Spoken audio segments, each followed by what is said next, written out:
Hey everybody, how y'all doing this afternoon? Okay, I got my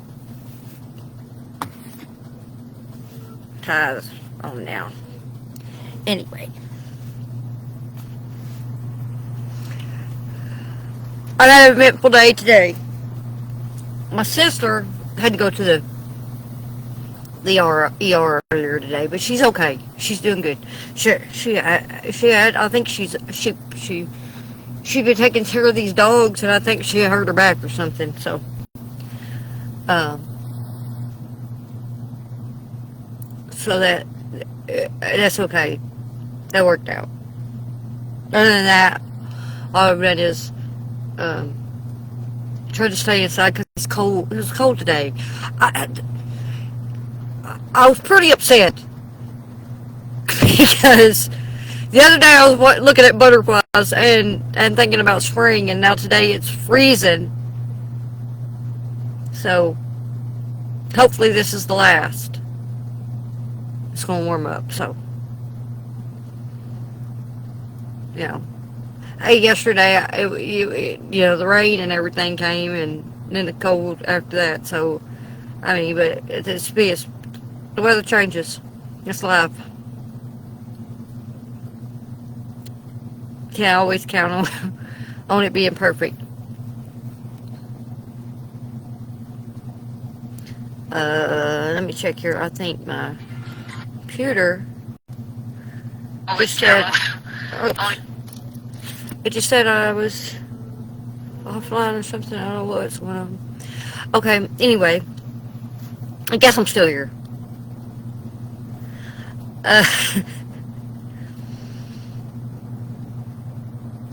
Something else I had to tell you. I don't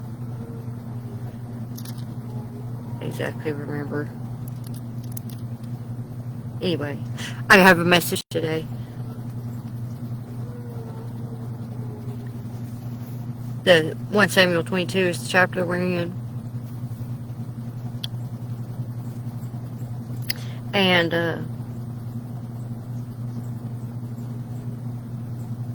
it's a pretty profound chapter. The message is Caved Kingdom, where God builds his army.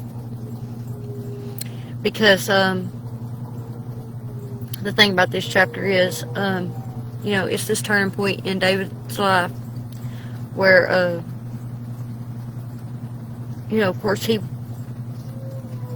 went from being a servant in the court of the king to being a fugitive on the run from the king. This mad king that was killing him. He's still trying to kill him. But at this point, David winds up being this kind of a leader of the outcast, because he himself is an outcast at this point. And so these outcasts coalesce around David, and he becomes their leader. And so and this is like the climax of Saul and his paranoia and his downfall, that this sin and madness that he's gone into, because he's just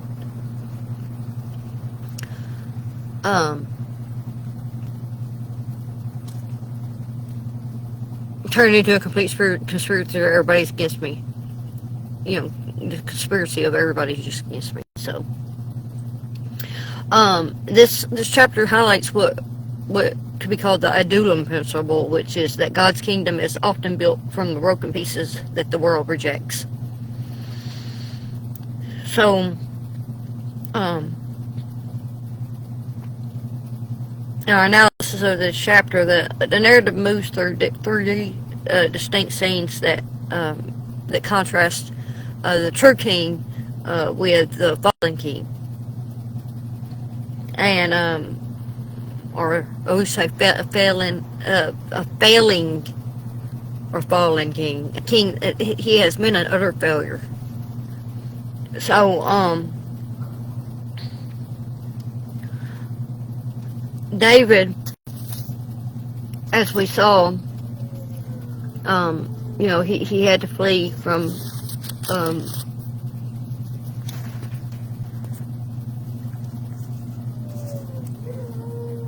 from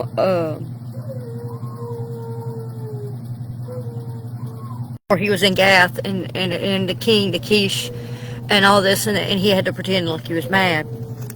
Well, down in chapter 22, he has to he leaves from there, and he has fled out into this wilderness and into this cave called Adullam. And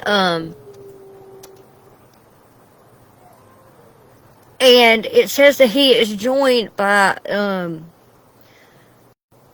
his brethren and all his father's house. It's his whole family. And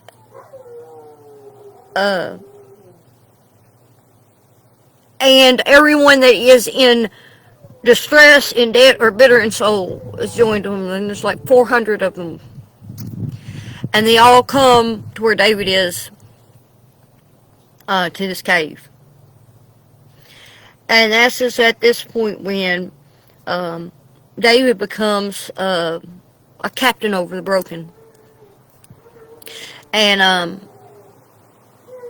this mirrors the biblical pattern of how God chooses the weak things of the world to shame the strong. And so then we move into this idea of how Saul, this paranoia that Saul had just completely overtaken him. And he is just seeing conspiracy everywhere. And he says he sits under this, what they call a tamarisk tree. He sits under this tree and he has a spear in his hand. And he's sitting there and he's just looking at everybody and he just starts accusing everybody. And he says his tribe, Benjamin, that they're all conspiring against him. His own son's conspiring against him. Y'all all are against me. Y'all are all on David's side. Y'all are covering for him. Nobody's letting me know anything about what he's up to. Is there not one person here that he throws like this pity party thing when he says that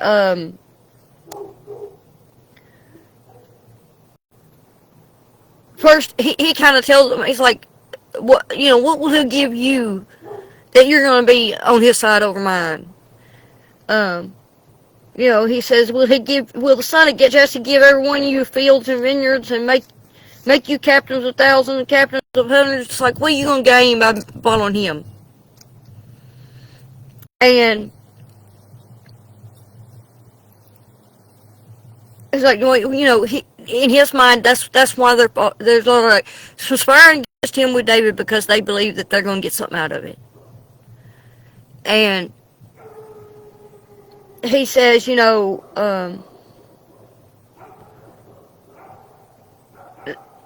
nobody, and they even my own son is conspiring against me with the son of Jesse, and nobody's even let me know nothing about what's going on. And he says, and there is none of you that is sorry for me, or showeth unto me that my son has stirred up my servant against me, and lie in wait at this day. He's pity. None of y'all feel sorry for me that this man is conspiring against me and turned everybody against me. He's trying to manipulate and control people through their sympathy, trying to, say he's even turned my own son against me. And at this point, if you remember back in when David ate the showbread, where he was at the temple with Amalek, and he asked for the showbread, and Amalek gave him the showbread and gave him a glass sword. That was a nod that there was a man there named Doeg. You gotta eat him like. And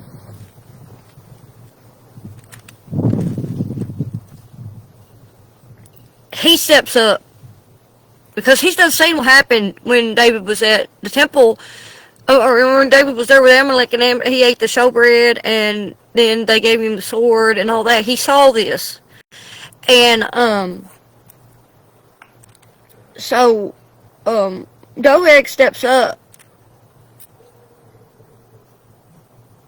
and tells him, I saw the son of Jesse going to Nob and Amalek and the son of Ahitub, and he inquired of the Lord for him, and gave him victuals, and gave him the sword of Goliath the Philistine. So he tells what he saw. He's like, Amalek gave him some food and gave him sword. He's like, he ate and drew to me. The priests are aiding your enemy. So of course this incensed Saul even more. He stirred him up to even more conspiracy. Even the priests are against me now. They're inquiring of God for him over me.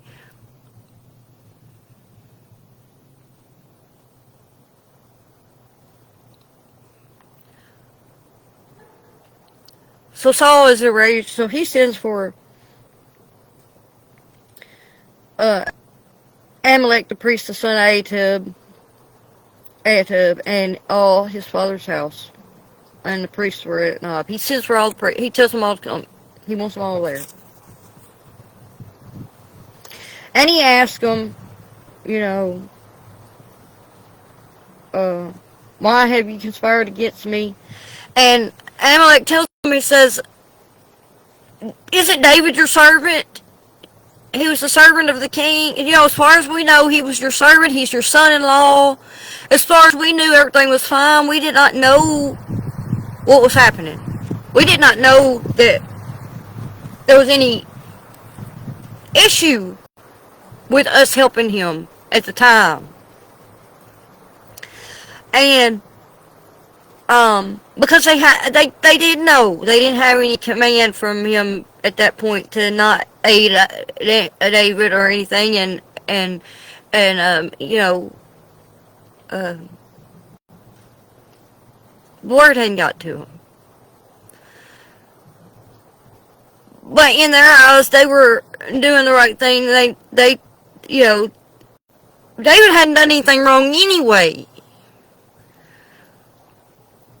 to be treated as a fugitive and like he'd be treated. But, you know, the priest didn't know, so that's what they say. They said, we didn't know.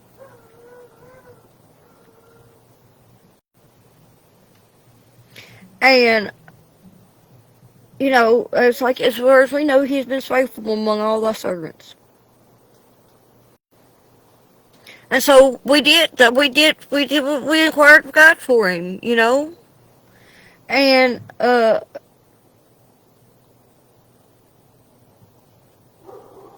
he says, don't, you know, please don't let the king be angry at us for something that we didn't know that we were doing anything wrong. We didn't know we were doing anything against you.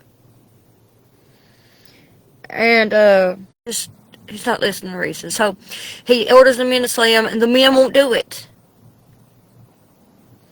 And because they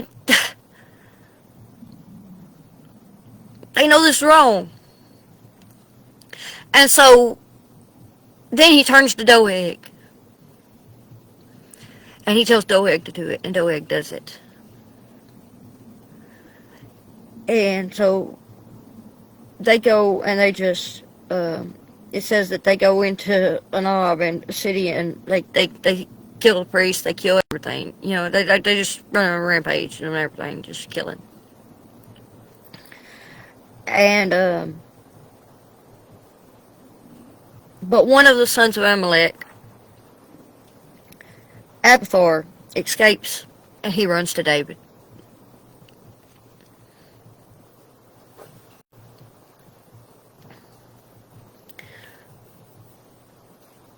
At this point, David, when Abiathar comes to him and tells him what has happened,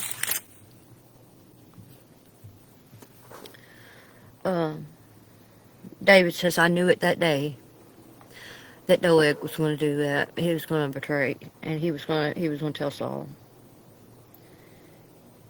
And he feels responsible for what has happened, and he says, I have occasioned the death of all the persons of thy father's house. And he tells Abiathar that he's going to be under his protection now. That was David's heart. he felt responsible for these people's deaths, and he felt responsible that for what had happened to Abathar and his family, and that now he was on the run too, right along with David. So David took him under his care and under his wing that he was going to protect him. He had a debt to pay to Abathar in his mind. So, just like in the last chapter, how I talked about the Psalms and how, this narrative tells the outward, the external story of what was going on, and but the Psalms are David's internal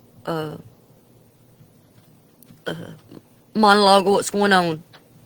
It's a story behind the scenes, how David was feeling at the time, and the relationship he had with the Lord, what he was talking to the Lord about.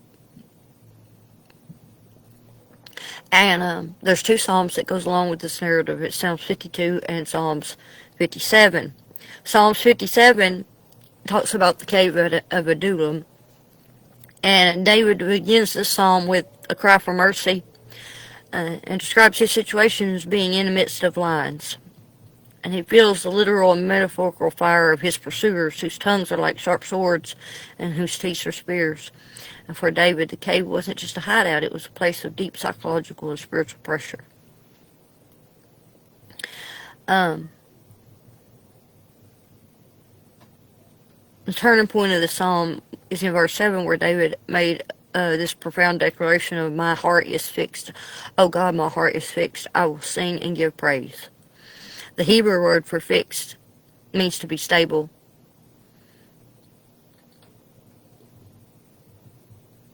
Established or prepared. So this is a critical lesson in spiritual growth, where David does not wait for the cave to be empty before he starts to praise. He fixes his heart while the lions are still pacing outside the entrance, and he moves from focusing on the shadows on the cave wall to focusing on the glory of God that fills the whole earth. And this psalm mirrors the dark night of the soul that many biblical figures and ultimately Jesus experienced. David says he will take refuge in the shadow of your wings until the storm passes. And he ends by saying, I will awaken the dawn. Even in the deepest night of his exile, David's faith told him that the morning of God's kingdom was coming.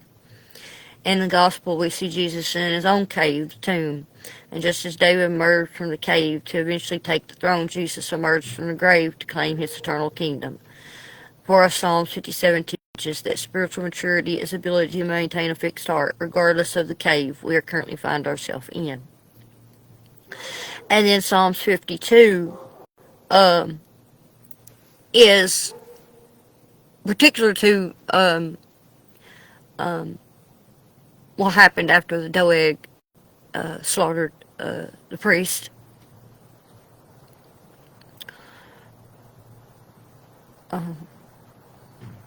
David described Doeg as someone who loves evil more than good, and whose tongue is like a sharp razor. And instead of plotting revenge against Doeg, David concludes with a famous metaphor for growth. He said in Psalm 52:8, "But I am like a green olive tree in the house of God, and I trust in the mercy of God forever and ever." Just as the olive must be crushed to produce oil, David's crushing in the cave produced a deep dependency on God. And this points to Christ, the true olive tree, who was crushed for our iniquities. So the key themes of this overall chapter is a contrast of kingship. Saul uses his power to destroy his subjects and preserve himself, and David uses his power, even in exile, to protect his family and lead the broken. It shows the cost of discipleship. Following the anointed, David wasn't following the anointed one, which David, wasn't glamorous. It meant living in caves and facing the wrath of the current establishment. And it shows the silence of God versus the word of God. Saul feels God has abandoned him, while David receives guidance through the prophet Gad and the high priest Ephod. And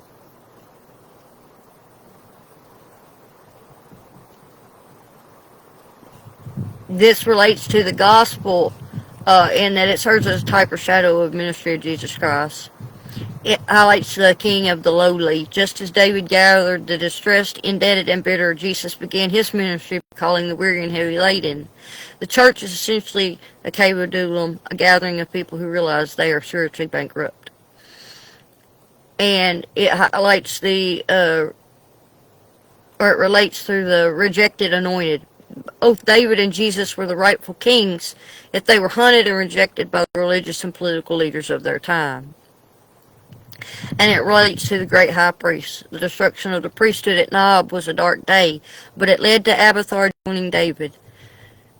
In the gospel, Christ is both our king and our great high priest, uniting the two roles that Saul tried to tear apart.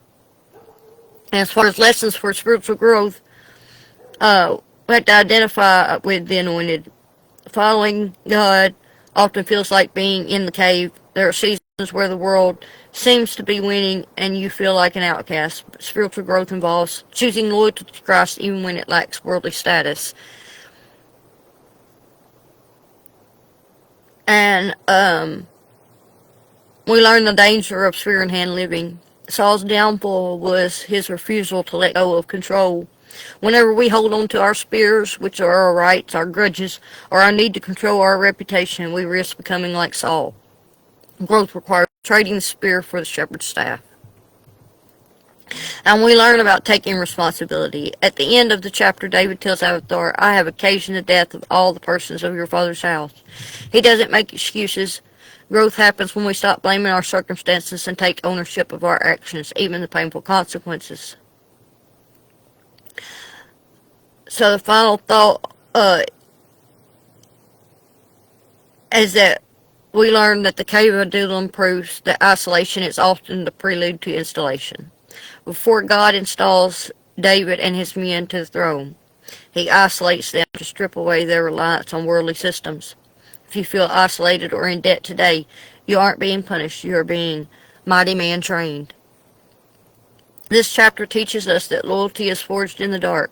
The men who stayed with David when he had nothing but a cave were the only ones he could trust when he eventually had a kingdom. This chapter also reminds us that the church is not a museum for the perfect. It is a cave of Adullam.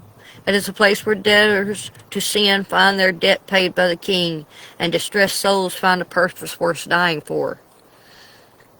1 Corinthians 1:26-7 tells us, For consider your calling, brothers. Not many of you are wise according to worldly standards. But God shows what is foolish in the world to shame the wise. For our reflection questions, David didn't recruit the elite. He opened his headquarters to those in distress, debt, and bitterness. He became a captain over a group that most leaders would consider a liability. If you were to look at your current circle or community, do you see people who are distressed and in debt? Or are you only seeking those who can offer you something? How does David's willingness to lead the broken challenge your definition of a successful ministry or life? This chapter contrasts Saul sitting under a beautiful tamarisk tree with a spear in his hand, which is power used for intimidation, while David is in a dark cave, power used for protection of his family and the weak. Saul's spear was a symbol of his need to control and protect his own reputation. In your current season, are you more like Saul, clinging to a spear of control and suspicion, or like David, willing to dwell in the cave of humility and trusting God's timing? After the massacre at Nob, Abiathar, the sole survivor, flees to David. David tells him, Stay with me, do not be afraid, for he who seeks my life seeks your life. With me you shall be safe in safekeeping. Following the anointed king, David or Jesus often put us in the line of fire from the fallen king, Saul, or the world. Are you currently experiencing fear because of your association with Christ? How does David's promise of safekeeping to Abiathar provide comfort for your own spiritual security?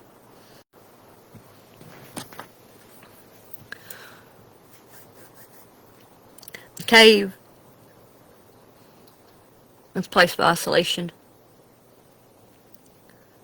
And it's a place of pressure. It's a forge.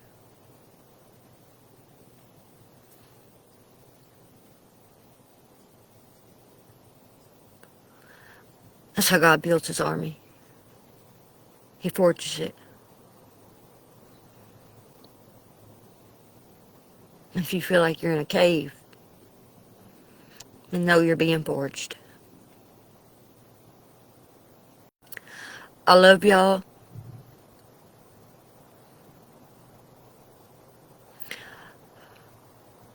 I'll see y'all next time.